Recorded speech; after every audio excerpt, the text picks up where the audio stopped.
दोस्तों, तो स्वागत है आपका हमारे इस डे 3 के लेक्चर में। तो आज तीसरे दिन हम पढ़ने वाले हैं तीसरा चैप्टर। देखो 2 दिन में हमने 2 चैप्टर कंप्लीट कर चुके हैं और अब हमारा तीसरा दिन है और हम आज तीसरा चैप्टर पढ़ने वाले हैं। इस चैप्टर में हम बात करेंगे क्या pair of linear equation in two variable का।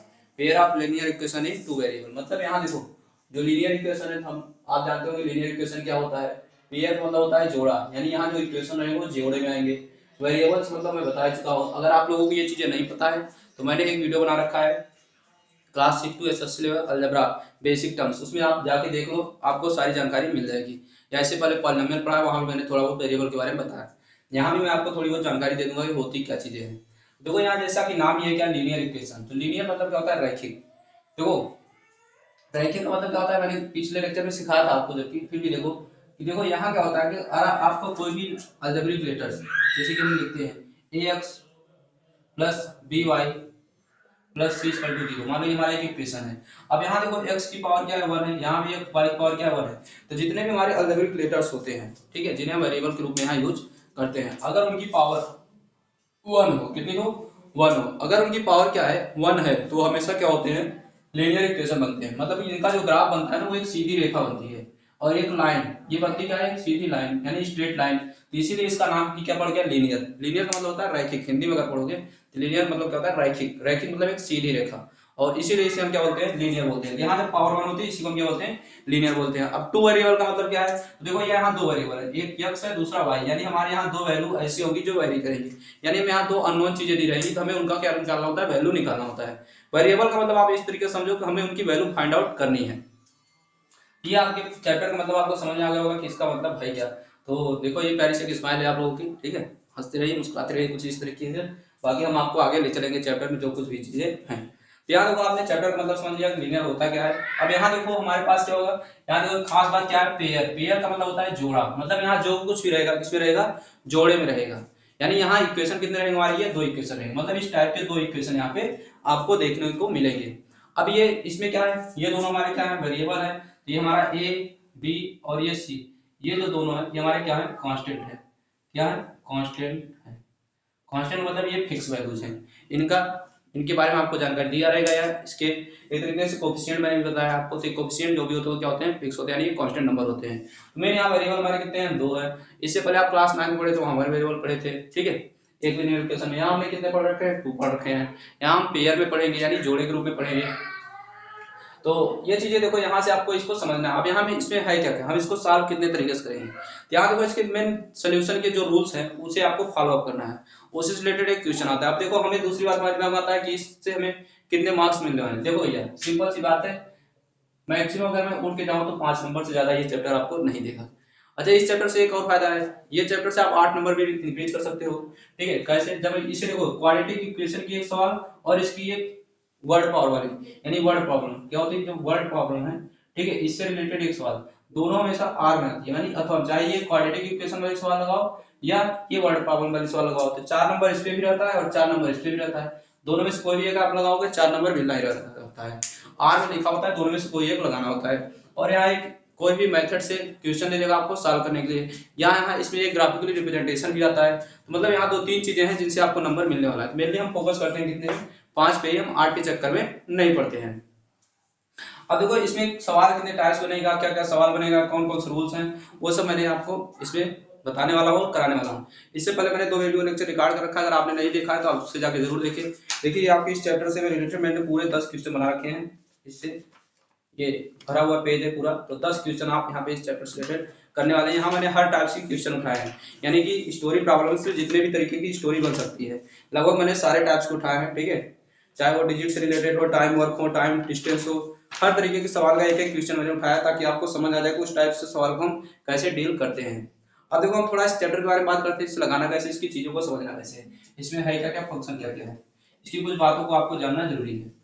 देखो वो कौन सी बातें हैं जिसे आपको जान लेना जरूरी है इस चैप्टर को शुरू करने से पहले। देखो इसमें सबसे पहली चीज आपको दो इक्वेशन को सॉल्व करना है। अब जो दो इक्वेशन सॉल्व करोगे उनका फॉर्म कैसा होगा, तो दोनों इक्वेशन का जो स्टैंडर्ड फॉर्म होता है कुछ ऐसा होता है, a1x plus b1y plus c1 equal to हमेशा 0 होता है। ये खास बात देना, जब यहाँ बराबर भी कुछ लिखा होता है तभी ये इक्वेशन होता है। ये चीज आपको ध्यान रखना है, जब इक्वल टू में 0 होता है तभी ये इक्वेशन होता है। तो यहाँ इस इक्वेशन के बाद यहाँ जीरो जरूर देखना है, ये आपको हर सवाल में करना होगा। अगर इक्वल को उस पार कुछ दिया तो उसको इस पार लाके जीरो करना है, ये विशेष ध्यान रखना होगा। दूसरा इक्वेशन क्या है, a2x plus b2y plus c2 बराबर क्या हो जाएगा, जीरो। ये इक्वल टू जीरो हो जाएगा। तो ये हमारे पास यहाँ दो स्टैंडर्ड फॉर्म होते हैं, यही पेयर ऑफ लीनियर इक्वेशन है। देखो यहाँ पावर वन है इसलिए लीनियर इक्वेशन है, और दो ठो इसलिए पेयर बन गए। पेयर का मतलब होता है ये जोड़ा, और इससे तो काफी वाकिफ हो गए तुम लोग, इतने तो होशियार है ये। ठीक है, पेयर का मतलब क्या हो जाएगा, जोड़ा हो जाएगा। अब देखो यहाँ से आप इन दोनों जोड़ों को क्या करोगे, सॉल्व करोगे। यहाँ देखो कैलकुलेशन करने के मेन तीन फंक्शन, देखो किसी भी इक्वेशन के आंसर कितने आ सकते हैं। तो देखो ये दो इक्वेशन है, इसका देखो सोल्यूशन जो बनते हैं मेनली यहाँ हम तीन तरीके के सोल्यूशन देखते हैं। एक क्या होता है, यूनिक सोल्यूशन होता है। क्या होता है, यूनिक सोल्यूशन, मतलब एक ही हल आएगा, मतलब आंसर केवल और केवल एक आएगा। एक क्या होता है, नो सोल्यूशन हो सकता है, मतलब कोई आंसर ही नहीं आए। देखो ये या तो एक आंसर आएगा या कोई आंसर नहीं आएगा, दो चीजें हो सकती है। या इनफाइनाइट सोल्यूशन हो सकते हैं। क्या हो सकते हैं, इनफाइनाइट सोल्यूशन हो सकते हैं। अब आपको यहाँ से जानना होगा कि कब कौन सा वाला रूल फॉलो करेगा। अच्छा देखो, इसको सॉल्व करने के दो मेथड होते हैं, एक क्या होता है मैथमेटिकली, दूसरा ग्राफिकली। क्या होता है, एक मैथमेटिकली और दूसरा क्या होता है ग्राफिकली। इसमें आपको दोनों थोड़ा ध्यान रखना, दोनों के बारे में जानकारी होना जरूरी है, क्योंकि देखो एग्जामिनर किसी भी पूछ सकता है। सीबीएसई वाले इसे देख लेंगे थोड़ा, यूपी बोर्ड में नहीं पूछेगा, लेकिन सीबीएसई वाला पूछ सकता है। ग्राफिकली मेथड से आपको क्वेश्चन दे देगा सॉल्व करने के लिए, तो आपको आना चाहिए। यूपी बोर्ड वाले खासकर मैथमेटिकली में ध्यान देंगे, ठीक है, मैथमेटिकली इसको हम सॉल्व कैसे करते हैं। तो देखो ग्राफिकली में कुछ नहीं होता, आपको ग्राफ बना के दिखाना होता है, हम सिखा देंगे आपको। ग्राफ वाले भी सवाल मैंने दे रखा है, तो वहां से आपको सिखा देंगे ग्राफ वाले सवाल को कैसे करते हैं।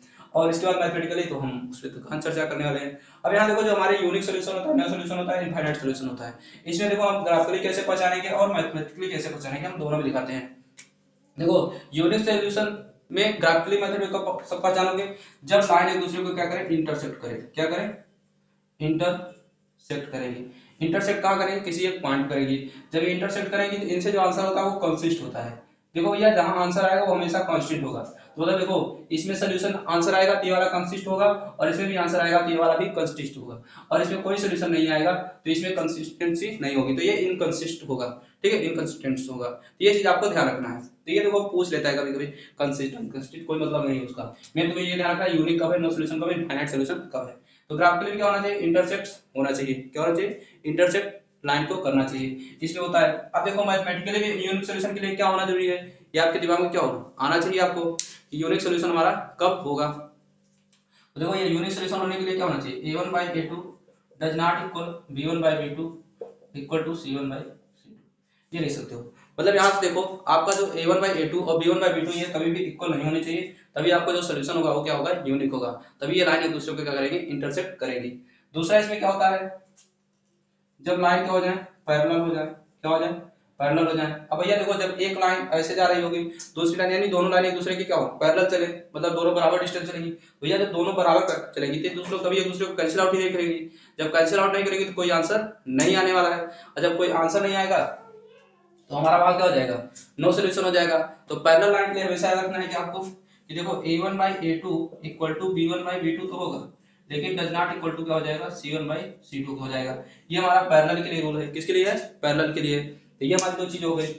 तीसरा तीसरा हमारा जो इनफाइनाइट सोल्यूशन यानी मेनी सोल्यूशन है, इस पे क्या होगी, लाइन एक दूसरे को कोइंसाइड करेंगी। क्या करेंगी, लाइन एक दूसरे को कोइंसाइड करेंगी। क्या करेंगी, कोइंसाइड।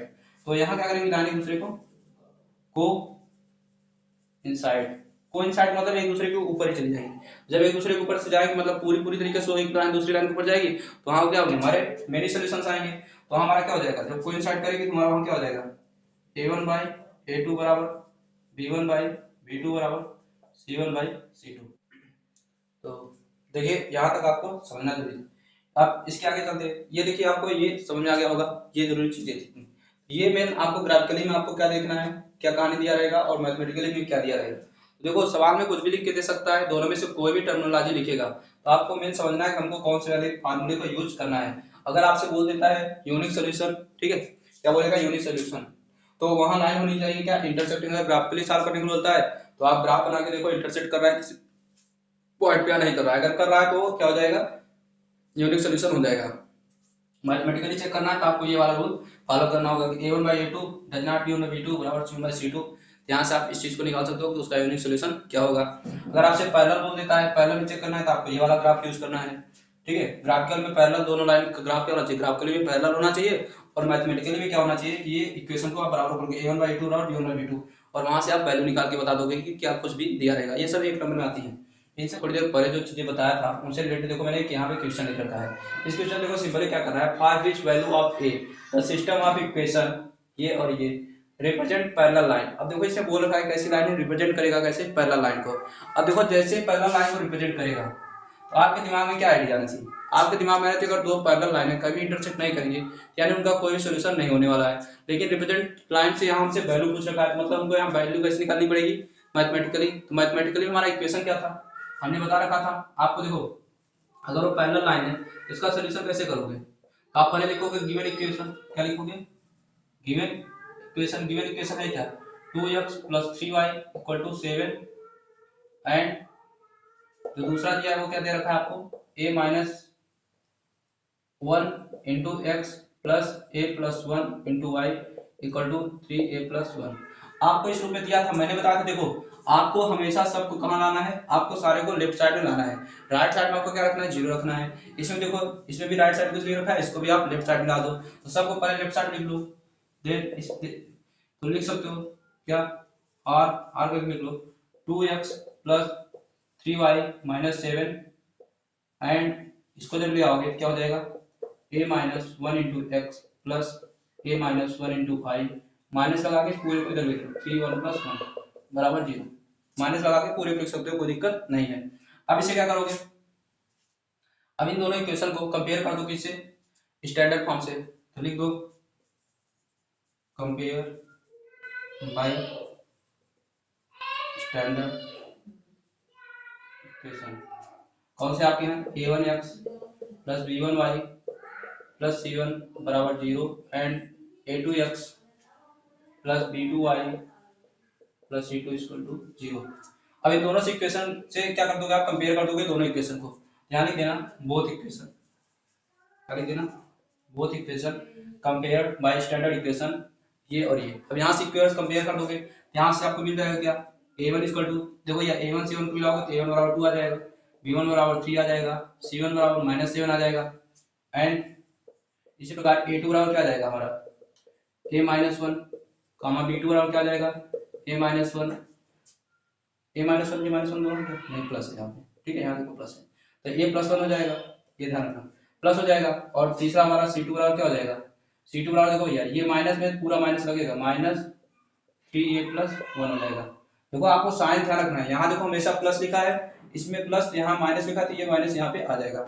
अब हमारे पास आ चुका है, तो हम जानते हैं क्या, पैरेलल रिप्रेजेंटेशन, इसके लिए पैरेलल रिप्रेजेंटेशन तो v है, हमारे पास फार्मूला क्या था, तो हम लिख सकते हैं क्या, a1/a2 पैरेलल में देखो a1/a2 इक्वल टू होता है किसके, b1/b2 के, डज नॉट इक्वल टू होता है c1/c2 के। तो मतलब देखो इसके तो डज नॉट इक्वल है, हमें इसको लेने की जरूरत नहीं है, हमें सिर्फ a1/a2 और b1/b2 से पता कर लेना है वैल्यू को, तो हम इसी से सॉल्व कर सकते हैं। देखो यहाँ वैल्यू पुट अप करेंगे, a1 की वैल्यू कितनी है हमारे पास 2 और b1 की वैल्यू कितनी है 3 है, तो a1/a2 हो जाएगा और दूसरा क्या है b1/b2, b1 हमारे पास क्या है, जहाँ गड़बड़ कर दी क्या, a1/a2 a2/a - 1 इक्वल टू क्या हो जाएगा b1/b2, b हमारा क्या है 3, b2 क्या है हमारा a + 1, क्रॉस मल्टीप्लाई कर देते हैं दोनों का, तो देखो ये इधर आएगा हो जाएगा क्या 2a + 2 और ये इधर जाएगा क्या हो जाएगा 3a - 3 हो जाएगा।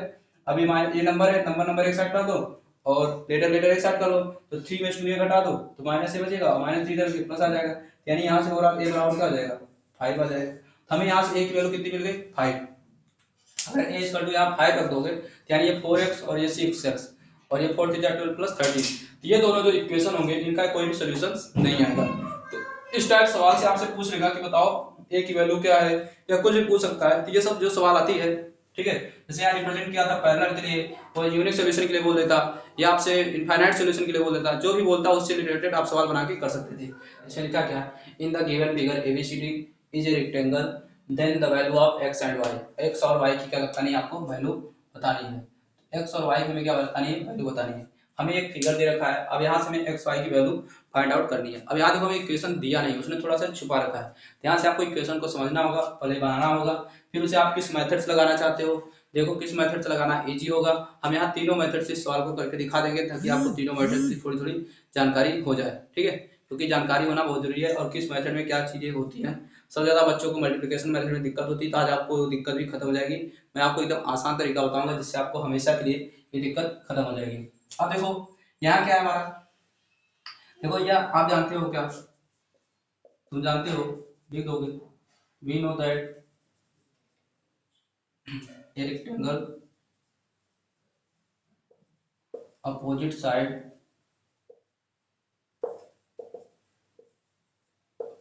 are equal।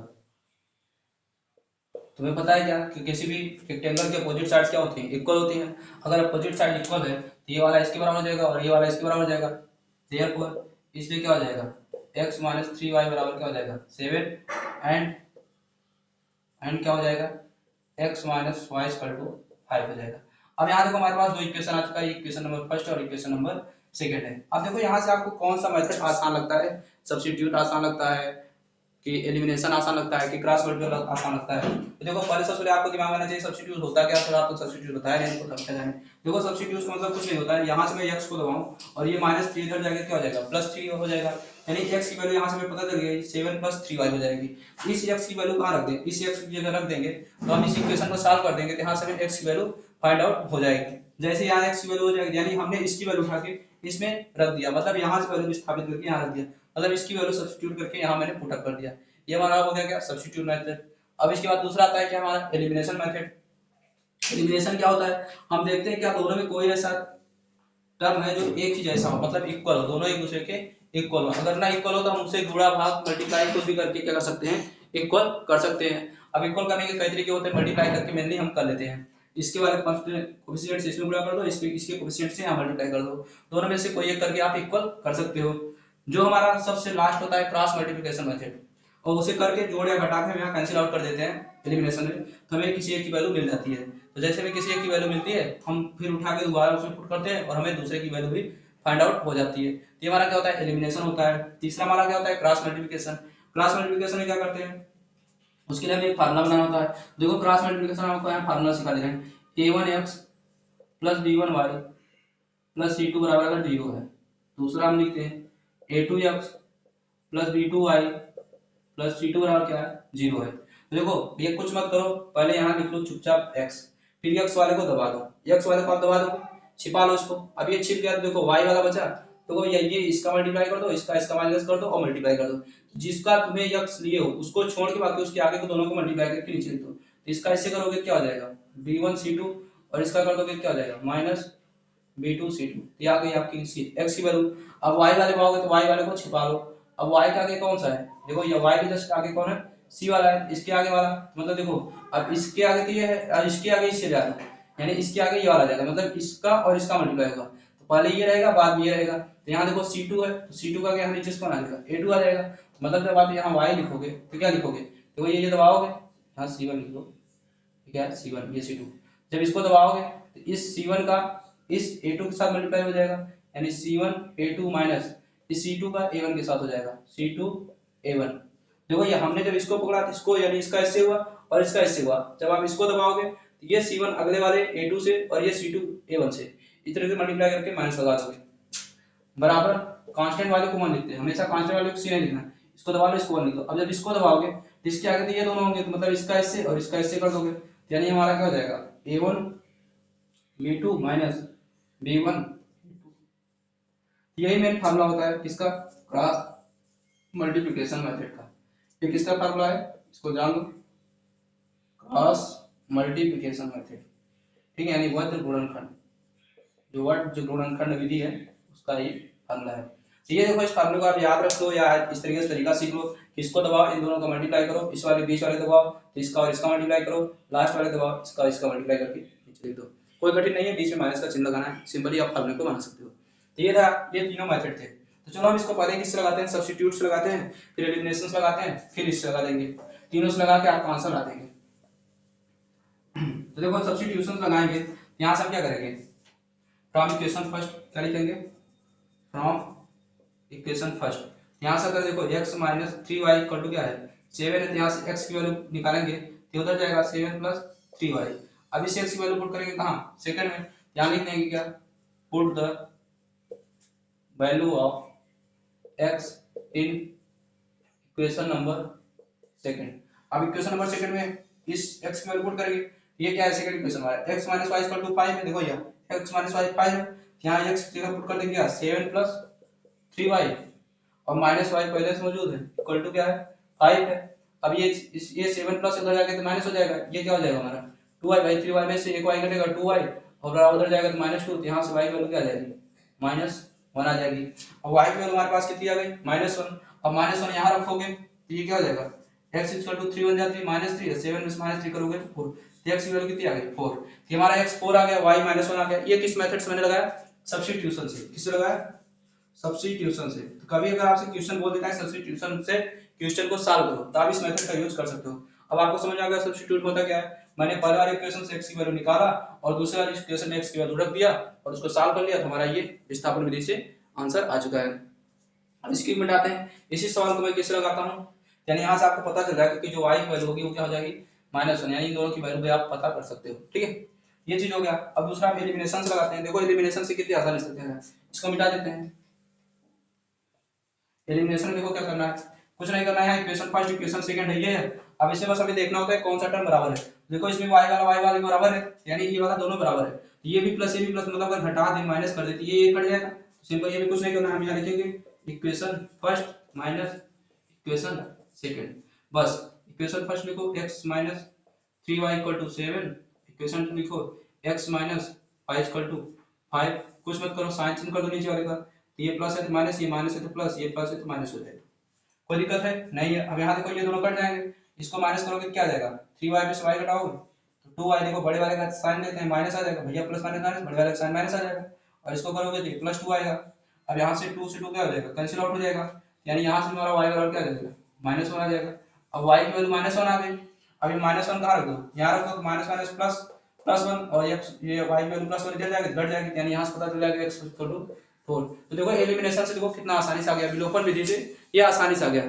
विलोपन विधि की यही खास बात होती है कि ये तुरंत उसको आप किसी एक पार्ट को बराबर करके प्लस या माइनस करके उसको काट दो और उसकी वैल्यू रख दो, दूसरे में सॉल्व करके आंसर आ जाएगा। तो हमारा होता है क्या विलोपन विधि मतलब एलिमिनेशन मेथड। अब हमने इन दोनों से लगा दिया, अब फाइनल हम किससे करते हैं क्रॉस मल्टीप्लिकेशन मेथड से। देखो ये क्रॉस मल्टीप्लिकेशन के लिए सबसे पहले आपको क्या करना होगा, इस इक्वेशन में इस वैल्यू को इधर ला लो, मतलब इस इक्वेशन को कुछ ऐसा बना लो क्या x minus 3y minus 7 equal to 0 और x minus y minus 5 equal to 0, ये फर्स्ट हो गया, ये सेकंड हो गया। अब क्रॉस मल्टीप्लिकेशन से यहाँ a1 b1 c1 सबकी वैल्यू निकालनी होगी। अब उसका फार्मूला क्या होता है x y, तो भैया यहाँ सीधे फार्मूला लगा लो, तो यहाँ देखो x, अब देखो x वाले को दबा दो, देखो फार्मूला लिखने की जरूरत नहीं आपको, मैं इस डायरेक्ट सिखाता हूँ।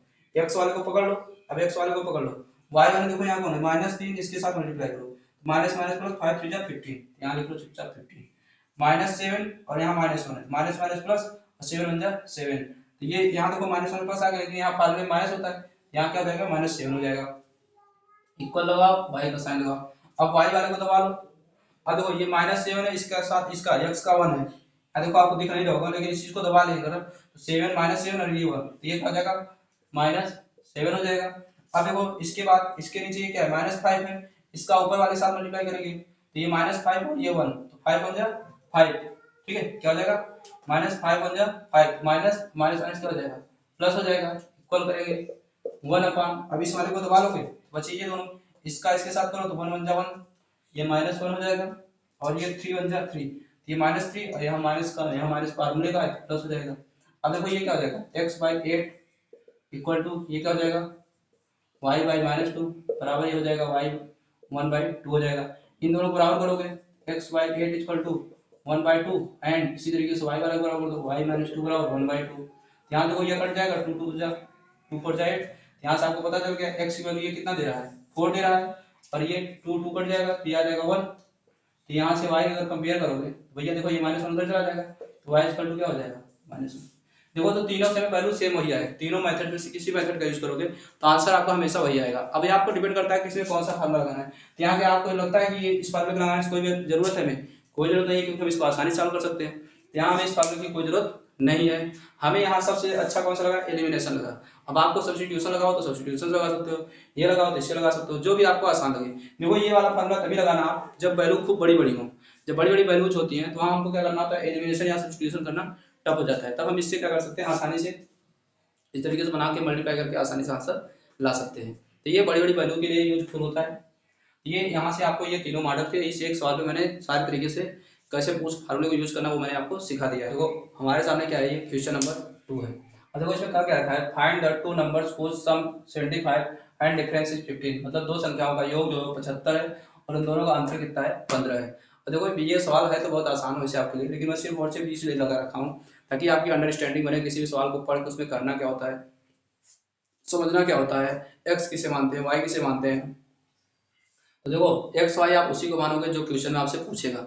यहाँ से पूछा गया है वो दो नंबर होता है, क्या पूछा है, two number, find the two number. अब हमको ये दो नंबर नहीं पता वो कौन से हैं, तो हमें ये इन दोनों को क्या मानना है, एक्स और वाई। हम क्या करेंगे, लेट, तो यहाँ सबसे ज्यादा लेट का काम होने वाला है। Let x and y two numbers, ठीक है। हमने क्या माना, एक्स वाई टू नंबर्स हैं। अब हमारे पास ये दो नंबर आ गए, रिगार्डिंग टू क्वेश्चन या कंडीशन जो भी लिखना चाहो। रिगार्डिंग टू क्वेश्चन हमें दिया क्या है, x प्लस वाई, यानी दोनों नंबर का सम कितना है, 75। इसे इक्वेशन नंबर फर्स्ट मान लेंगे। एंड दूसरी कंडीशन क्या दे रखा है, x minus y equal to 15। ये हमारा इक्वेशन सेकंड हो जाएगा। अब यहाँ देखो एलिमिनेशन लगाओ सीधे, सबसे आसान है। तो करोगे क्या, equation first plus equation second दोनों को ऐड कर दो, x plus y equal to 75, x minus y equal to 15। यहाँ ये कैंसिल आउट हो जाएगा, यहाँ क्या हो जाएगा 2x और यहाँ हो जाएगा 19। यहाँ से x की वैल्यू क्या आ जाएगी 45, यानी यहाँ से आपको x पता चल गया 45 है। x की वैल्यू कहाँ पुट कर दी, इक्वेशन नंबर फर्स्ट में, यहाँ लिख दो put the value of x in equation number first. जब फर्स्ट में पुट करोगे क्या है, x plus y equal to 75 है, यहाँ x की वैल्यू कितनी है 45, यहाँ रखोगे 45 प्लस वाई इक्वल टू 75, तो y इक्वल टू क्या हो जाएगा, इधर जाके माइनस हो जाएगा 75 माइनस 45, ये 550 7 और 3, तो y इक्वल टू क्या आ गया 30। यहाँ से आपको देखो दोनों वैल्यू आ गई, x 45 और y 30, दोनों को ऐड करोगे तो 75 आएगा, 4 3 7 5, ये आपको पता चल गया। तो कुछ नहीं करना, सिंपली जैसा बोला जाता है वैसे वैसे क्वेश्चन आपको वैल्यू रखनी जाती है और उसे आपको पुट अप करते हुए चले जाना है। इस चीज को आपको समझ सकते हो। थोड़ा ज्यादा जल्दी बोला, ठीक है, आप इस चीज को समझ सकते हो, तो इसमें कुछ करना है नहीं, आसान होता है। तो ये सिर्फ मैंने इसलिए सवाल लिखा ताकि आपकी अंडरस्टैंडिंग बढ़ सके।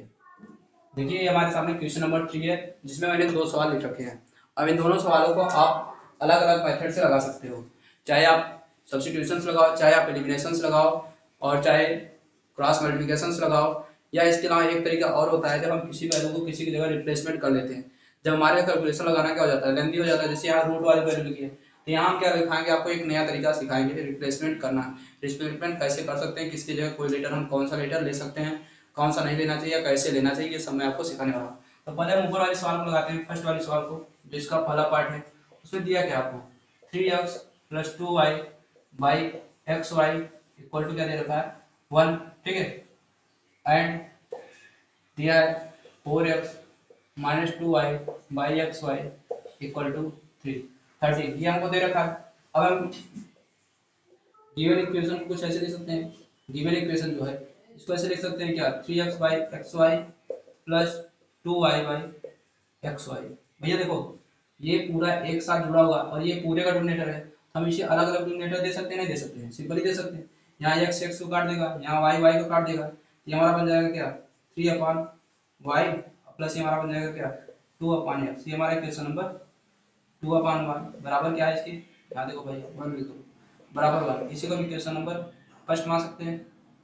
थोड़ा दूर इक्वेशन नंबर फर्स्ट हो जाएगा, ये चीज हमारा हो सकता है। सिमिलरली हम ये वाले इक्वेशन को भी तोड़ सकते हैं, ऐसे क्या लिख सकते हैं 4x upon x y minus 2y upon x y, यहाँ y y कैंसिल आउट हो जाएगा और यहाँ x x कैंसिल आउट हो जाएगा, ये हमारा क्या हो जाएगा 4 upon y minus 2 upon x equation बराबर 13 है, इक्वल टू 13 है, ये हमारा इक्वेशन नंबर 2 हो जाएगा।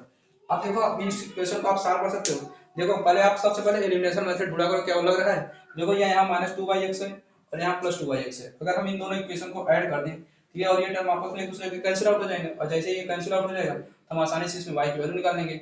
यहाँ लिख सकते हैं क्या, from equation first from equation first plus equation second, या adding equation first and second, जो भी लिखना चाहो। ऐसे साइन लगा के लिख दोगे तो भी एग्जामिनर तुम्हारा समझ जाएगा। अब इसको हम जोड़ करें, ये क्या हो जाएगा 3 upon y plus 2 upon x equal to 1, नीचे लिख दो 4 upon y minus 2 upon x equal to 13। अब देखो ये कैंसिल आउट हो जाएगा, ये वाला 4 3 7 7 बाई y इक्वल टू क्या हो जाएगा 15 हो जाएगा। देखो यह दोनों का डिनोमिनेटर सेम है तो डिनोमिनेटर सीधे सीधे जुड़ जाता है। अब ये इधर क्रॉस मल्टीप्लाई करोगे तो इधर नीचे आ जाएगा, मतलब हमारा यहाँ से y बराबर क्या आ जाएगा 7 बाई 14, ये काट देगा ये 1/2। यहाँ से हमारी y की वैल्यू आ गई 1/2। अब y की वैल्यू अगर आपके पास 1/2 आ चुकी है, कहीं भी आप रख दो x y की जगह, तो आपको किसी वैल्यू मिल जाएगी x की। कहाँ रखना चाहोगे, इस वाली इक्वेशन लिख दो या इस वाली, चलो यहीं रख देते हैं, यहाँ रख देते हैं। तो y की जगह जब 1/2 रखोगे तो ये 2 ऊपर चला जाएगा, यानी हो जाएगा क्या 8 माइनस 2yx और आपका आ जाएगा 13, ये माइनस उधर प्लस हो जाएगा, ये प्लस इधर आपका माइनस हो जाएगा, 2yx और क्या हो जाएगा, बहुत सिंपल बात भाई, ये 13 इधर आएगा माइनस हो जाएगा माइनस 5 हो जाएगा, यानी यहाँ से अगर x लोगे तो ये नीचे जाएगा, तो ये नीचे जाएगा इधर जाएगा, यानी इसको आप थोड़ा सॉल्व करोगे तो x और क्या हो जाएगा -5/2 हो जाएगा, क्या हो जाएगा x और -5/2 हो जाएगा। देखो ये 2 इसके नीचे जाएगा, ये 5 इधर आके मल्टीप्लाई हो जाएगा, इसके नीचे देखो इसे समझ लो, यहाँ क्या है 1, ये 2 1 2, ये -5x है, तो ये 5 -5x और 2 हो जाएगा, तो x और जब करोगे तो ये 2 इधर जाके डिवाइड हो जाएगा, x वैल्यू क्या आ जाएगी -5/2। देखो यहाँ से आपने इसको आसानी से लगा लिया, यहाँ देखो आपको कुछ भी और अगर नहीं करना होगा, यहाँ आपने सीधे एलिमिनेशन मेथड से सॉल्व को आसानी से लगा लिया है। अभी हमारा क्या हो गया, एलिमिनेशन मेथड से एक क्वेश्चन सॉल्व हो चुका है।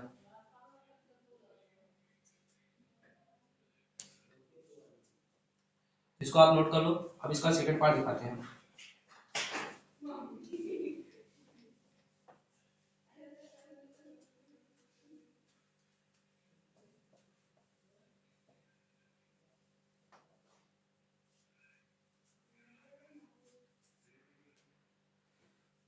अब देखो इसका जो बी वाला पार्ट है उसका सॉल्यूशन कैसे करेंगे। देखो ये हमारे पास इक्वेशन क्या है 2/√x plus 3/√y equal to 2 and 4/√x minus 9/√y equal to, इसका बराबर कितना है बराबर -1 दिया है, इसका क्या दिया है -1 दिया है, इसके भैया 2 दिया उसको -1 दिया है, यहाँ देखो ये मैंने मिटा दिया था, -1 दिया था। अब देखो इसमें करना क्या होता है, देखो अब यहाँ रूट वाला है तब इसको आसानी से सॉल्व नहीं कर पाएंगे। अगर हम यहाँ देखो इसको जोड़ा घटाना चाहें, ये देखो यहाँ आप एक तरीका और लगा सकते हो, देखो इसको आप आसानी से लगा सकते हो, तो उतना लंबा लगाने की जरूरत नहीं है। यहाँ देखो सिंपली कर सकते हो, ये क्या है 3y है और ये 9y है, तो यहाँ सीधे क्या कर दो एलिमिनेशन लगा दो, क्या लगा दो एलिमिनेशन लगा दो। एलिमिनेशन करोगे तो यानी इक्वेशन फर्स्ट होगा 3 से मल्टीप्लाई कर दो, तो ये और ये कैंसिल आउट हो जाएंगे, क्या हो जाएंगे ये और ये कैंसिल आउट हो जाएंगे, यहाँ से आप √x स्क्वायर करके इसकी वैल्यू निकाल सकते हो। देखो सिंपली कर लो, क्या करोगे इसे मान लो अगर हम इक्वेशन फर्स्ट मान लें और इसे हम इक्वेशन सेकंड मान लेते हैं, तो क्या करेंगे इक्वेशन फर्स्ट में 3 से मल्टीप्लाई कर देंगे, तो equation first multiply by 3 plus equation second, जब इसमें 3 से मल्टीप्लाई करोगे तो ये आ जाएगा क्या 6/√x प्लस 3 3 जा 9/√y इक्वल टू 3 2 जा 6 हो जाएगा, ये हो जाएगा। इसमें हमको ऐड क्या करना है 4/√x minus 9/√y equal to क्या हो जाएगा -1।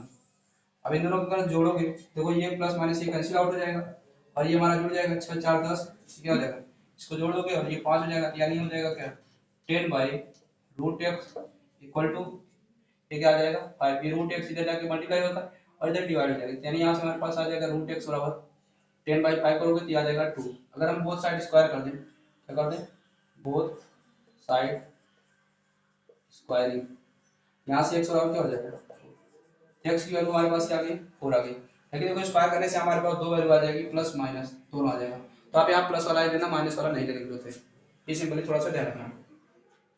और ये चीज हो जाएगा हमारा। अब इसकी वैल्यू हम कहाँ रख देंगे, अब इस x की वैल्यू कहाँ पुट कर देंगे यहाँ पुट करेंगे, यहाँ क्या करेंगे पुट कर देंगे, यहाँ पुट करके हम निकाल सकते हैं किसकी y की वैल्यू, ये हमारा क्या हो जाएगा 2y अंडर रूट 4। देखो इसलिए मैंने बोला था हमारे सवाल में, तो क्योंकि रूट अंदर माइनस वाला लोगे तो आपको दिक्कत कर जाएगा। तो प्लस 4 रखोगे तो ये 2 आ जाएगा, प्लस क्या है 3y root y equal to क्या है 2।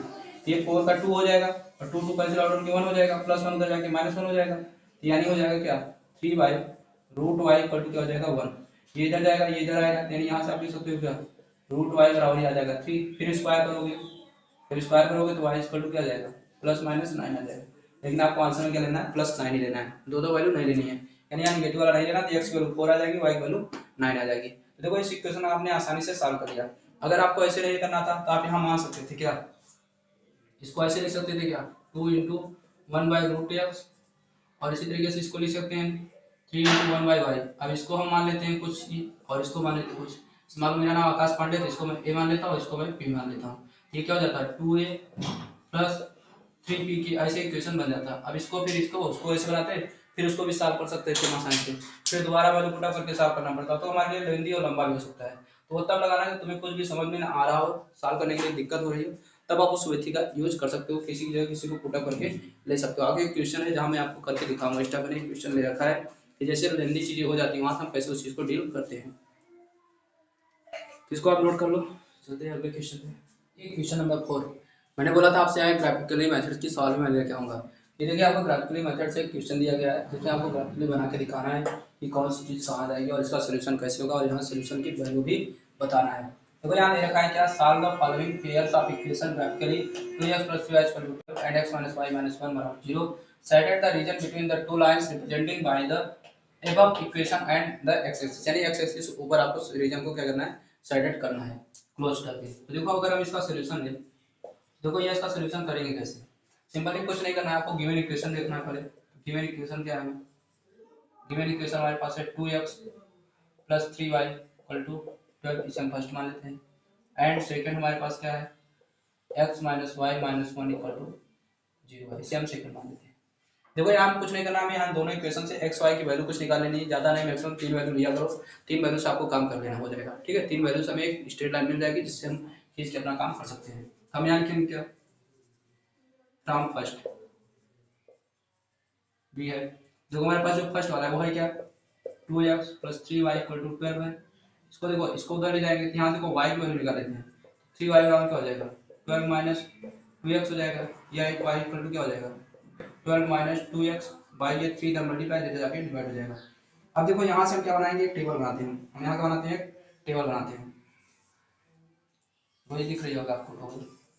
इस टेबल में मैंने 3 पॉइंट लेंगे, कितने पॉइंट लेंगे 3। अब यहाँ हम x की वैल्यू पुट अप करेंगे, यहाँ ऊपर हम ले लेते हैं x, नीचे y। x अगर हम यहाँ 0 डाल देते हैं, क्या डाल देते हैं 0, तो ये 0 हो जाएगा, 3 4 12, तो y हमारा क्या हो जाएगा 4 हो जाएगा। अब देखो इसको कुछ ऐसा डालना ताकि ये 3 से कट जाए। अगर देखो यहाँ मैं 2 डालूंगा 4, ये 8 8 3 से डिवाइड होगा नहीं, तो ये वैल्यू क्या हो जाएगी लेंदी आ जाएगी। 3 डालता हूँ, 3 2 जा 6 6 बचेगा, 3 2 जा 6, यानी यहाँ अगर मैं x बराबर 3 डालूं तो ये 3 ये 6 हो जाएगा, और 12 में 6 जाए 6, और 6 3 से डिवाइड करोगे तो 2 आ जाएगा, ये हो जाएगा। अब यहाँ x की वैल्यू 6 डाल दो, जब x 6 डालोगे 6 2 जा 12 12 2 जा 0, तो हमारा आ जाएगा 0। तो हमारे बन गए ये पहले वाले इक्वेशन से। सिमिलरली फ्रॉम इक्वेशन सेकंड, इसी तरीके से आपको क्या करना है from equation second, equation second में y की वैल्यू निकालोगे तो हमारे पास क्या है x - y - 1 = 0। यहाँ से अगर हम y निकालना चाहें, देखो ये y नेगेटिव उधर जाके प्लस हो जाएगा, तो मतलब हमारे पास इधर बचेगा क्या x - 1। इसके लिए सेम वही बनाएंगे, एक गड्ढा, इसमें हम कितने ले लेंगे 1 2 3, और यहाँ लिखेंगे क्या x y। अब x की वैल्यू पुट अप करो, y की वैल्यू x 0 रखोगे तो y -1 आ जाएगा, 0 रखोगे तो -1 आ जाएगा। अब x की वैल्यू फिर क्या रखो, अगर हम x की वैल्यू 1 रख दें तो 1 - 1, तो y की वैल्यू क्या आ जाएगी 0 आ जाएगी, कोई दिक्कत नहीं है। अगर x की वैल्यू कितना रखें 2, तो y की वैल्यू कितनी आ जाएगी 1। तो हमारे पास ये मेनली 3 आ चुके हैं। अब देखो दोनों से 3 3 हमने ले लिया, अब यहाँ हम क्या बनाएंगे एक ग्राफ बनाएंगे, यहाँ हम एक ग्राफ प्लॉट कर देंगे, इस ग्राफ पे वैल्यू लिख देंगे क्या 1 2 3 4 5 मैक्सिमम 6 है, 1 2 3 4 5 मैक्सिमम 6, -1 -2 -3 -4 -5 -6, इस तरीके से -1 -2 -3 -4 -5 ये देखो आपका ग्राफ बन चुका है। अब इस ग्राफ प्लॉट करने के बाद हमें यहाँ देखो कंपेयर करना है। देखो पहले लाइन क्या है 0 और 4 है, x पे 0 y पे 4, तो x पे तो 0 है तो y पे 4, सीधे y पे जाओ, यहाँ 4 पहला वाला यहाँ मिल जाएगा, क्या हो जाएगा 0, 4। दूसरा 3, 2, एक्स पे 3 वाई पे 2, एक्स पे 3 वाई पे 2, यानी इससे देखो इधर बढ़ोगे और इससे यहाँ बढ़ोगे, यहाँ पे एक पॉइंट मिल जाएगा जो हमारा क्या है 3, 2 है। अब लास्ट वाला 6, 0 यानी एक्स पे 6 वाई पे 0, यानी जो लास्ट वाला है वो हमारा यहाँ पे है, यानी इसी लाइन पे हमारा क्या हो जाएगा 6, 0। अब देखो इन तीनों को मिलाते हुए एक लाइन खींच दो सीधी, देखो ये थोड़ा सीधा ले जाओ काटे हुए, ठीक है ये मैंने खींच दिया। लोगों को स्केल उसको के अच्छे से खींचना है ताकि वहां समझ आना चाहिए। दूसरा हमें देखना है एक्स पे 0 वाई पे -1, यानी हमारा यहाँ आ जाएगा पहला एक्स पे 0 है वाई पे, चलो देखो एक्स कितना है 0 वाई पे -1 है, तो ये हमारा यहाँ नीचे आ जाएगा, यानी हमारा क्या आ जाएगा 0, -1। फिर हमारा 1, 0, देखो एक्स पे 1 है वाई पे 0 है, ये हमारा कहाँ जाएगा यहाँ आ जाएगा, यहाँ 1 है, ये हमारा क्या हो जाएगा 0, 1, 0 हो जाएगा, क्या हो जाएगा 1, 0। फिर थर्ड वाला क्या है 2, 1, 2 कहाँ है यहाँ है, 1 कहाँ है यहाँ है, ये हमारा क्या हो जाएगा 2, 1 हो जाएगा। अब देखो इसको हम ले जाएंगे कुछ, ठीक है इसको क्या करेंगे ले जाने की कोशिश करें, देखो ये थोड़ा इधर से मिलाओ, तो ये कहाँ आ जाएगा 2, 1 आपको दिख रहा होगा। अगर हम इसको खींचे इसको ऐसे मिलाते हुए ले आओगे तो कुछ ऐसा जाएगा, देखो ये हमारा कुछ ऐसा आ रहा है, लेकिन हमें बोल रखा है कि एक्स एक्सिस के ऊपर का ही रीजन आपको सेलेक्ट करना है, तो हमारी एक्स वाली लाइन ये है, इसके ऊपर का रीजन क्या करना है सेलेक्ट करना है, तो ये हमारे एक्स के ऊपर वाला रीजन है, इसको आप सेलेक्ट कर सकते हो इसे बना के। इस तरीके से आप ग्राफ रिप्रेजेंटेशन कर सकते हो, कुछ करना नहीं होता, सीधे 3 वैल्यू निकालो और फिर यहाँ ग्राफ पे चेक कर लो, पुट कर दोगे एक दूसरे को इंटरसेक्ट कर देगी, यहाँ जो देखो इनका आंसर आएगा, अगर यहाँ से आपसे आंसर पूछता तो एक्स बराबर क्या हो जाता 3 हो जाता, क्योंकि देखो इधर से अगर आप मिलाओगे तो एक्स को 3 पे काट रहा है और वाई को 2 पे, तो एक्स बराबर 3 हो जाता और वाई बराबर क्या हो जाता, तो ये दोनों हमारी क्या आ जाती वैल्यू आ जाती। यहाँ से एक तरीका से आप और पूछ सकता था, इसका एरिया पूछ लेता, तो देखो एरिया कहाँ से कहाँ तक है, देखो 1 से लेके 6 के बीच, इसका क्या हो जाता बेस हो जाता, 6 में 1 कर दोगे तो -5 और इसकी हाइट कितनी है 3, 5 × 3 × half, half base into height area होता है, इसका एरिया कितना आ जाता 7.5 यूनिट स्क्वायर हो जाता है, ठीक है। अगर हमें डिस्टेंस दिया था तो यूनिट ना लेके हम डिस्टेंस ले लेते हैं, इस तरीके से आप इसका एरिया भी निकाल सकते हो, इसका ग्राफ भी प्लॉट कर सकते हो, इसको साइडेड भी कर सकते हो। अगर हमें वाई एक्सिस पे बोला होता तो वाई एक्सिस हमारी ये वाली है, तो हमें ये वाला रीजन साइडेड करना होता, कौन सा करना होता ये वाला, लेकिन हमसे वाई नहीं बोला, हमसे एक्स पूछा है, इसलिए हम एक्स वाले को ही साइडेड करेंगे। तो आप इस तरीके से समझ सकते हो, सवाल में जो बोला रहेगा उस हिसाब से कर लेना है। हम बोल रखा है equation and have x axis, ठीक है, वो अबव द एक्स एक्सिस बोल रखा हूं, sided the above equation and x axis, तो ये चीज आपको समझना होगा, इन चीजों से ऐसे ऐसे करना होता है। देखो इसे आसानी से ग्राफिकली आप रिप्रेजेंटेशन कर सकते हो, आसानी से इसको कर सकते हो, कोई दिक्कत नहीं होगी। चलते हैं नेक्स्ट क्वेश्चन पे, इसको आप देखिए, आप लोगों के सामने क्वेश्चन नंबर 5 आ गया है। तो ये एज रिलेटेड प्रॉब्लम है, कैसी प्रॉब्लम है एज रिलेटेड, मतलब आय से संबंधित अगर आपके साथ सामने क्वेश्चन आते हैं, ठीक है, उनको आप कैसे करोगे उसका मैं तरीका सिखा रहा हूँ, एकदम आसान तरीका सिखाऊंगा, एक बार इसे देखो, इस तरीके से आप क्वेश्चन करो, आपको आसानी से देखो क्वेश्चन बनने लगेंगे। बस इसे करना क्या है, आपको थोड़ा आसानी से एक बार क्वेश्चन को पढ़ना होगा, उसके लैंग्वेज को समझना होगा, उसके बाद उसको आपको करना होगा, उसमें जो बेसिक टर्मिनोलॉजी होती है उसको मैं आपको यहाँ सिखा दूंगा। देखो कहा क्या है 2 इयर्स एगो, देखो इसमें दो चीज़ आती हैं, एक क्या आया एगो आया है, ठीक है, दूसरी चीज आपके पास एक और आएगा, ठीक है। अब यहाँ देखो एगो वाली प्रॉब्लम है, एक 2 इयर्स एगो क्या कर रहा है, Ram was thrice as old as his daughter, देखो यहाँ एक वर्ड क्या है थ्राइस आया है, इसको आपको पकड़ना है किसके अपने डॉटर के, एंड 6 ईयर लेटर, देखो दूसरा शब्द क्या है लेटर, यहाँ देखो इन दोनों शब्दों को पकड़ना होगा, एगो और लेटर, इन दोनों शब्द का मतलब क्या होता है, तो वो एगो जब भी दिखे हमेशा माइनस को बताएगा, लेटर जब भी दिखेगा हमेशा प्लस को बताएगा, एक चीज ये आपको कन्फर्म करना है। ही विल बी फोर्थ, यहाँ देखो 4 इयर्स ओल्डर, यहाँ देखो 4 ईयर ओल्डर देन, यहाँ देखो फिर एक वर्ड छिपा रखा twice, her age how old are now. अब देखो इसमें सवाल पूछा गया how old they are now, मतलब दोनों के बारे में पूछा, मतलब आपको दोनों को मानना पड़ेगा। सबसे पहले आप मानोगे किसे, यहाँ दोनों को मानोगे, यहाँ सबसे पहला काम क्या होगा, आपको सोल्यूशन में देखो पूछा गया है नहीं, दोनों की हमसे एज पूछा है, तो let the Ram and his daughter, DUGST होता है, daughters present age, present age x and y years। सबसे पहला काम हमको क्या मान लेना है, उसके दोनों यानी उन दोनों की आयु, उसके पिता की आयु यानी जो राम है उसकी आयु x और उसके डॉटर की आयु क्या मान लेंगे y मान लेंगे, ये दोनों काम हमारा हो जाएगा। दूसरी चीज हम देखो सबसे पहला काम करते हैं, देखो हमसे बोल रखा है 2 इयर्स एगो, तो सेम ये लिखो, यहाँ देखो लिखो क्या 2 इयर्स एगो, 2 इयर्स एगो। अब 2 years एगो द गिवन स्टेटमेंट या अकॉर्डिंग टू कंडीशन, 2 years एगो अकॉर्डिंग टू कंडीशंस। देखो इन दोनों चीजों को एक साथ लगा सकते हो, 2 years एगो अकॉर्डिंग टू कंडीशन। देखो सबसे पहले देखो यहाँ x लिखना है और बराबर लगाना है, इधर y लिख देना, दोनों लोगों को लिख देना। जितने साल पहले बोला है उतना पहले दोनों के बीच से माइनस कर देना। तो ये दोनों कहाँ चले गए, 2 साल पीछे चले गए। अब जब ये दोनों 2 साल पीछे चले गए, अब देखो इनमें कंडीशन क्या हो रही है, कह रहा है Ram was thrice as old his daughter, मतलब जो राम है ये अपने जो उसकी पुत्री है उसका क्या हो जाता है, 3 टाइम्स हो जाता है। देखो भैया ये सिंपल सी बात है, ये बहुत बड़ा होगा, इससे छोटा होगा, इसमें जब 3 से मल्टीप्लाई करोगे तभी इसके बराबर होगा। तो इतनी चीज आप समझ सकते हो आसानी से। अब इसको थोड़ा सॉल्व कर लो, ये हो जाएगा क्या, x माइनस 2, ये हो जाएगा क्या 3y माइनस 6 हो जाएगा, y वाला किधर ले आओ, x minus 3y equal to क्या आ जाएगा, माइनस उधर प्लस हो जाएगा तो बचेगा क्या -4।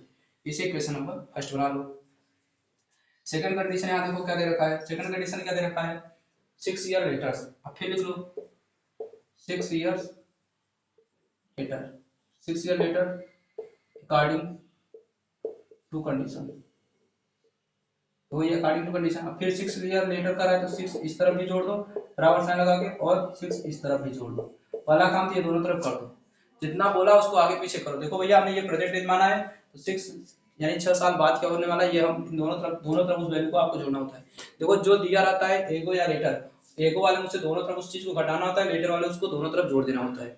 ये दो चीज अगर आप कर सकते हो तो आपको काम समझ में आ जाएगा। इसके बाद देखो पढ़ो कहानी क्या कर रहा है, कहा है he will be 4 years older than twice her age, ठीक है, यानी जो उसकी पुत्री है उससे 4 साल बड़ा है, जब उसकी एज का क्या कर दिया जाए, 2 गुना कर दिया जाए, यानी उसकी पुत्री की एज का 2 टाइम्स करो और उसमें 4 जोड़ दो तो भी इसके क्या हो जाएगा, वो अपनी पुत्री के बराबर हो जाएगा। अब ये कंडीशन आप सॉल्व करोगे, यहाँ से इसको सॉल्व कर सकते हैं, कैसे कर सकते हैं, x + 6 बराबर 2y + 12 + 4, ये 16 हो जाएगा, इधर आके माइनस हो जाएगा, x - 2y बराबर क्या हो जाएगा 16, और 6 उधर जाएगा तो ये हो जाएगा 10।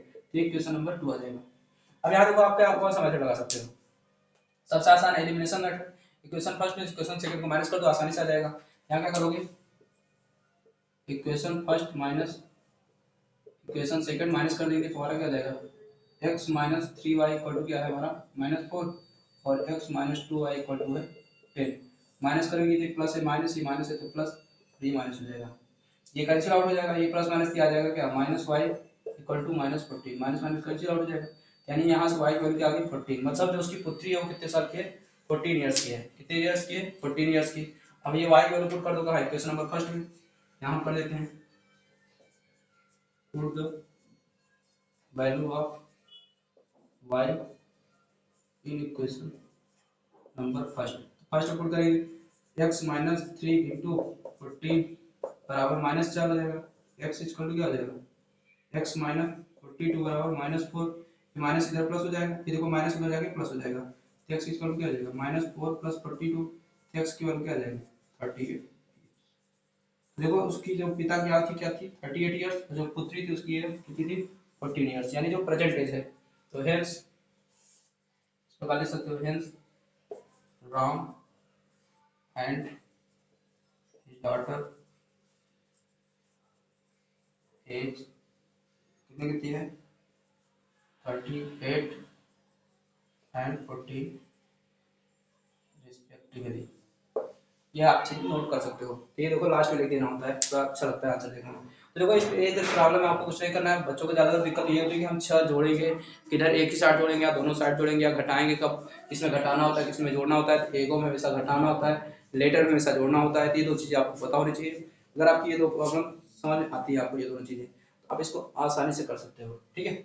अगर आप इन तीनों चीजों कर सकते हो तो इस तरीके से एज रिलेटेड प्रॉब्लम आपको कभी भी दिक्कत नहीं करेगी। इस तरीके से और सारे प्रॉब्लम से मैं सारी बारह बारी से हर एक टाइप के आपको प्रॉब्लम करवा देता हूँ, इसके बाद मैं बोर्ड स्ट्रीम करा दूंगा। तो अब एज रिलेटेड इससे ज़्यादा कुछ नहीं पूछेगा, और किसी का भी पूछेगा तो आपको इसी तरीके से कंडीशन दी रहेगी, ट्वाइस थ्राइस एल्डर, ठीक है। तो जो भी दिया रहेगा वो आप कर सकते हो आसानी से, इस टाइप के क्वेश्चन आप आसानी से कर सकते हो, आशा करता हूँ। चलते हैं नेक्स्ट क्वेश्चन पे, इसका अगला पार्ट जो है देखिए आपके सामने क्वेश्चन नंबर 6 जो है उसमें बोल रखा है, ए boat covers 32 kilometre up stream and 36 kilometre down stream in 7 hours, ठीक है। Also it can cover 40 kilometre up stream and 48 down stream in 9 hours.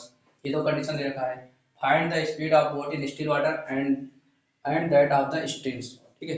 यहाँ देखो दो प्रकार की स्पीड पूछा है, एक बोर्ड की पूछा है किसमें, स्टिल वाटर में मतलब पानी में, ठीक है। दूसरा क्या पूछा है, धारा मतलब जो पानी बहता है, इन दोनों की स्पीड पूछा है। देखो यहाँ हमारे पास दो चीजें, एक बोर्ड है दूसरी धारा है। तो देखो अप स्ट्रीम, देखो एक होता है अप स्ट्रीम, एक होता है डाउन स्ट्रीम। मतलब अप स्ट्रीम क्या होता है, हम धारा के विपरीत जाए, और डाउन स्ट्रीम मतलब हम धारा के साथ में। देखो भैया जब धारा के विपरीत जाओगे तो एक तो तुम्हारी स्पीड होगी, एक धारा की स्पीड होगी। धारा की स्पीड और क्या कहते हैं, जो बोर्ड की स्ट्रीम होगी और धारा की स्पीड, ये दोनों एक दूसरे के विपरीत लगेगी।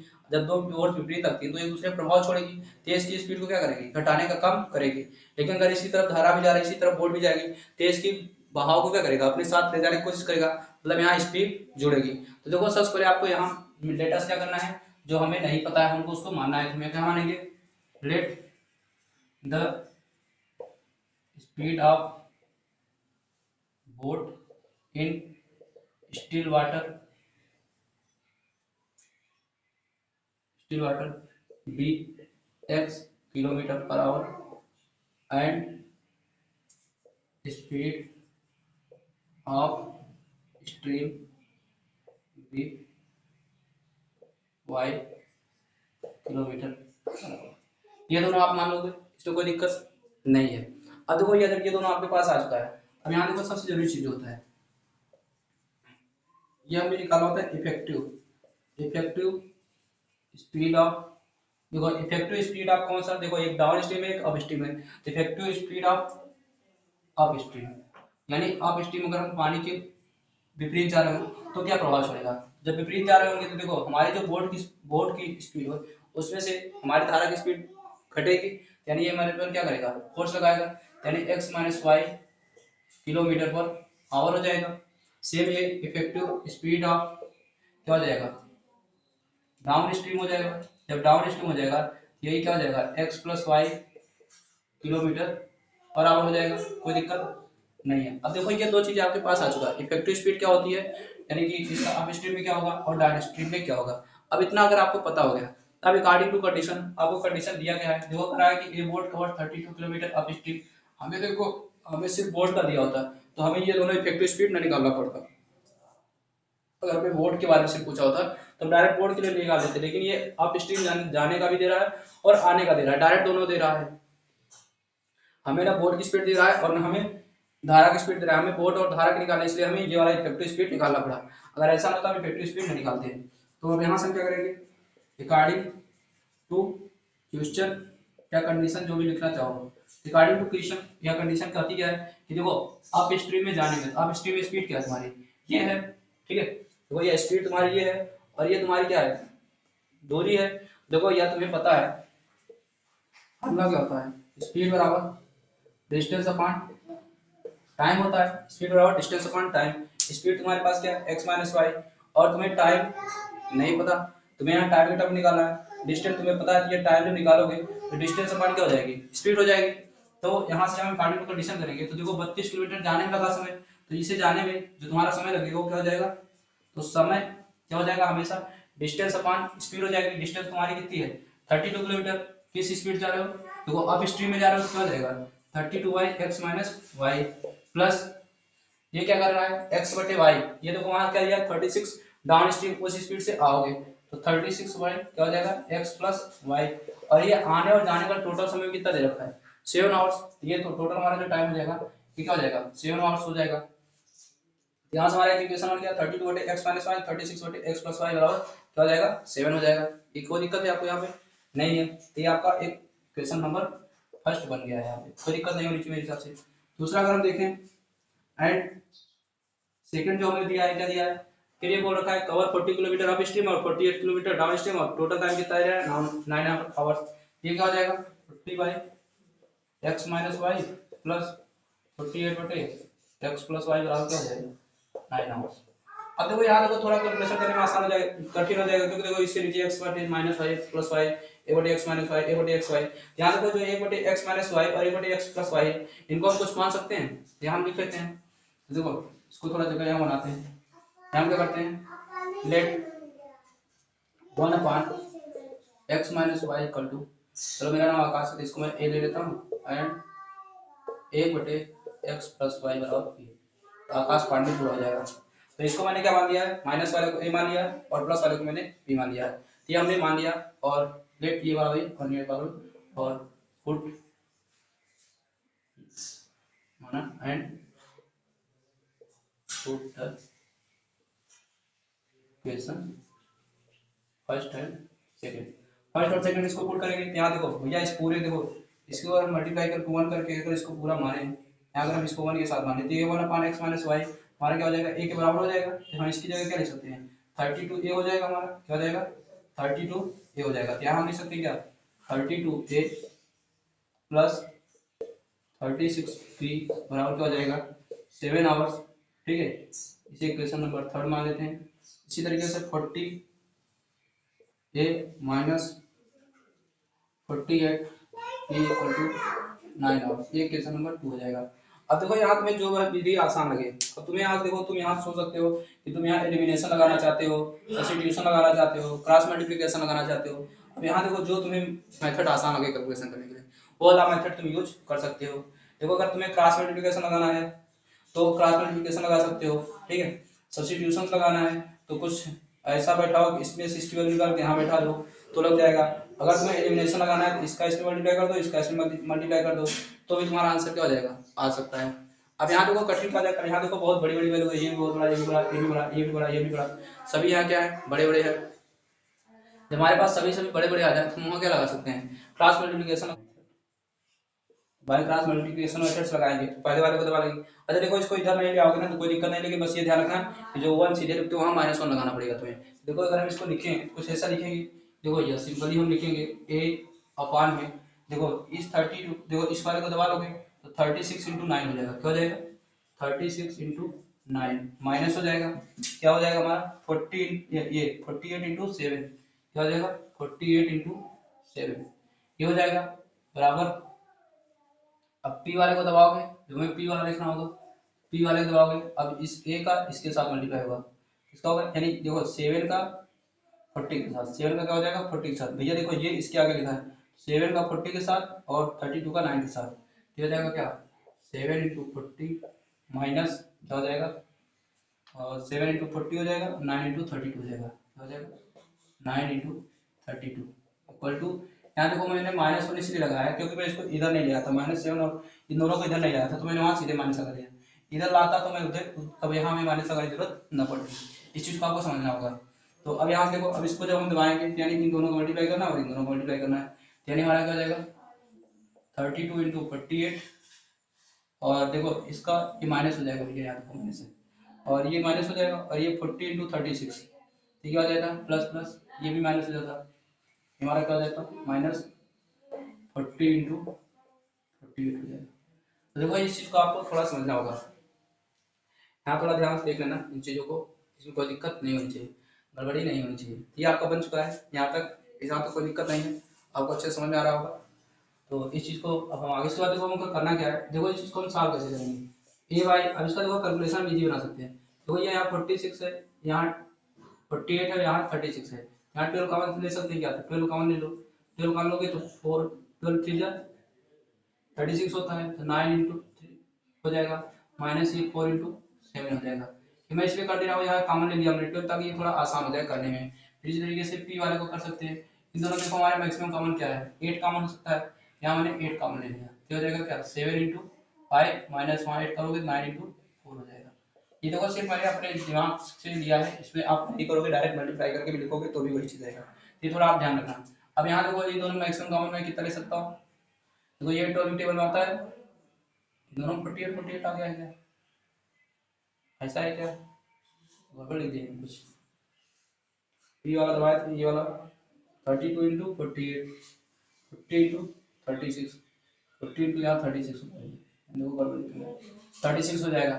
अब इन दोनों देखो हम क्या ले सकते हैं कॉमन मैक्सिमम 12, यहाँ भी हम 12 कॉमन ले लेंगे, ये 32 रहेगा ही रहेगा 32 × 4 हो जाएगा माइनस 12 3 40 × 3 ये हो जाएगा। अब इसको सॉल्व करोगे देखो 9 3 27 4 7 28 ये बचेगा क्या, ये देखो ये 28 बन रहा है, ये क्या बनेगा 4 7 28 और 9 3 27 और 28 में 27 करोगे तो -1 आएगा और -12 तो -12 आ जाएगा। तो देखो हमारे पास जगह कम है इसलिए मैं इस चीज को डायरेक्ट लिख दे रहा हूँ। यहाँ हमारा क्या आ जाएगा -a/, क्या आ जाएगा 12 आ जाएगा, -a/, क्या आ जाएगा 12 आ जाएगा। इसी तरीके से देखो 7 5 जा 35 और 9 4 जा 36, यहाँ भी -1 बचेगा और 8 1 जा 1, ये भी क्या आ जाएगा -3/8 आ जाएगा। यहाँ पे स्टेप बढ़ा सकते हो, मेरे पास जगह कम इसलिए मैंने ऐसा किया। अब ये देखो 4 दूनी 8, 4 3 128 हो जाएगा और 120 हो जाएगा, ये बचेगा 8 और 12 8 96, आ जाएगा -1/96। यहाँ तक हो गया। अब इसको देखो हम यहाँ कंपेयर करेंगे। अब इसको देखो पहले वाले को लास्ट वाले के साथ, दूसरे वाले को भी लास्ट के साथ कंपेयर कर देंगे। क्या जाएगा क्या -1/8 बराबर -1/96, माइनस माइनस कट जाएगा। इस चीज को काटोगे 12, यानी यहाँ से एक वैल्यू क्या आ गई 1/12 आ गई। सिमिलरली इसी तरीके से पी वाले को भी कंपेयर कर दोगे तो -p/8 बराबर क्या है -1/96, माइनस माइनस कैंसिल आउट हो जाएगा, तो भैया दिख रहा होगा। फिर क्या हो जाएगा माइनस माइनस कट जाएगा और 8 से इसको काटोगे तो 12 प्राइम कट जाएगा। यहाँ से p बराबर क्या आ जाएगा a/12 आ जाएगा। दोनों सेम सेम कर दिया क्या मैंने? अरे ये यहाँ भारत है यार, यहाँ भारत है, इसको 12 से कटोगे तो ये 8 टाइम्स कटेगा, इसका आ जाएगा क्या 8 आ जाएगा और यहाँ 8 था तो ये 12 सही है। ए और पी क्या आपका वैल्यू आ चुका है। ए कितना आ गया 1/8, पी कितना आ गया 1/12। लेकिन आपके पास ए पी तो नहीं था, आपके पास क्या था 1/x - y और n + x + y।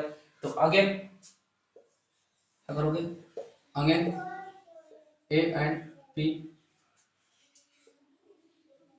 Put the exact value, इनको जो एग्जैक्ट वैल्यू को पुट करोगे यहाँ से क्या जाएगा, ए की जगह जब रखोगे तो ए क्या था 1/x - y बराबर था, यानी हमारा क्या जाएगा यहाँ से 1/x - y बराबर क्या जाएगा 1/8 एंड 1/1/x + y बराबर क्या जाएगा 1/12 हो जाएगा। अभी आपका आ चुका है यहाँ तक, कोई दिक्कत नहीं है। अब देखो भैया यहाँ से x - y 8 बराबर हो जाएगा, यहाँ x + y बराबर 12 बराबर हो जाएगा। इसको मीठा लिख देंगे क्या x - y बराबर 8, ये इक्वेशन नंबर कौन सा हो जाएगा, कितने इक्वेशन बना चुके आप 1 2 3 4 बना चुके हैं। ये हमारा क्या हो जाएगा इक्वेशन नंबर 5 हो जाएगा और x + y बराबर क्या हो जाएगा 12 हो जाएगा, इक्वेशन नंबर 6 हो जाएगा।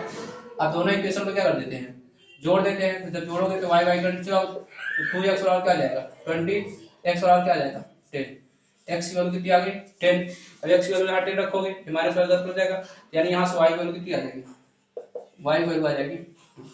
यहाँ देखो x और y हमारे पास दोनों आ चुके हैं, तो यानी कि जो हमारी बोट की स्पीड होगी वो कितना हो जाएगी 10 किलोमीटर/आवर, यानी बोट की स्पीड क्या हो जाएगी 10 किलोमीटर/आवर हो जाएगी।